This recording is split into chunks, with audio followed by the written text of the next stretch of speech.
Good afternoon.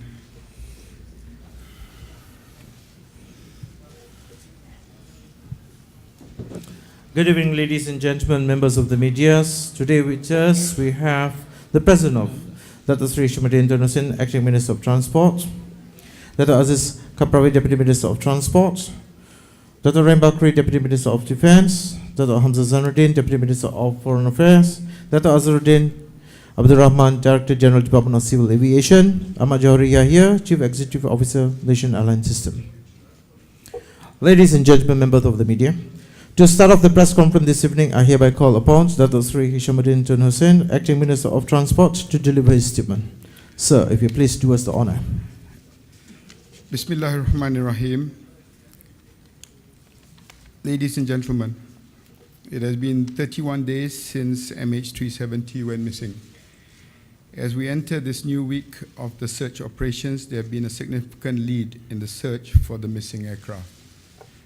As stated by the Joint Agency Coordinating Centre in Perth earlier today, the towed pinger locator deployed from HMAS Ocean Shield has detected signals consistent with those emitted by aircraft black boxes. While this may be a step closer towards finding MH370, there are still many steps to be taken before we can positively verify that these signals are from MH370. This morning, Prime Minister Najib Razak had a call from Prime Minister Tony Abbott, who updated him on the latest findings regarding the signals detected. According to the Joint Agency Coordination Centre in Perth, 2 separate signal detections have occurred 1,650 kilometers northwest of Perth, within the northern part of the defined search area. The first detection was held for approximately 2 hours and 20 minutes. HMAS Ocean Shield then lost contact before conducting a turn and attempting to reacquire the signal. The second detection on the return leg was held for approximately 13 minutes. On this occasion, 2 distinct pinger returns were audible. Significantly, as stated by Angus Houston, this would be consistent with transmissions from both the flight data recorder and the cockpit voice recorder. Separately, the Chinese ship Haishun 01 has also detected similar signals twice. In line with Malaysia's consistent stand on verifying and corroborating new evidence since day one of the search operations, I would strongly urge all the parties concerned to treat this information responsibly and to give time and space for the authorities to conduct further verification. Malaysia also concurs with the statement by Prime Minister Abbott that all parties must be cautious about unconfirmed findings and making conclusions. I've also personally spoken to Air Chief Marshal retired Angus Houston earlier today, who has confirmed the above and has briefed me on the ongoing operations based on information received from all parties concerned. Despite all this, we are cautiously hopeful that there will be a positive development in the next few days, if not hours.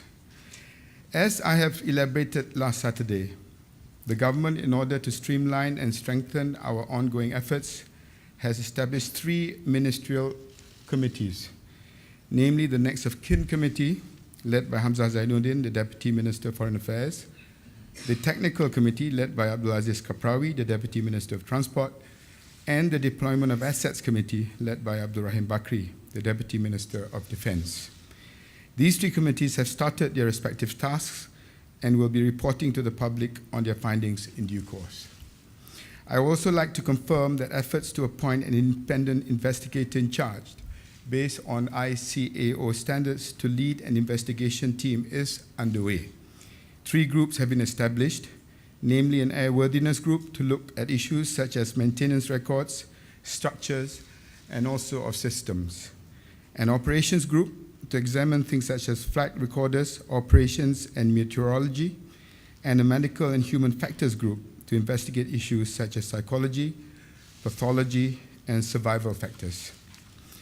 We are in the process of identifying to include accredited countries into this investigation team.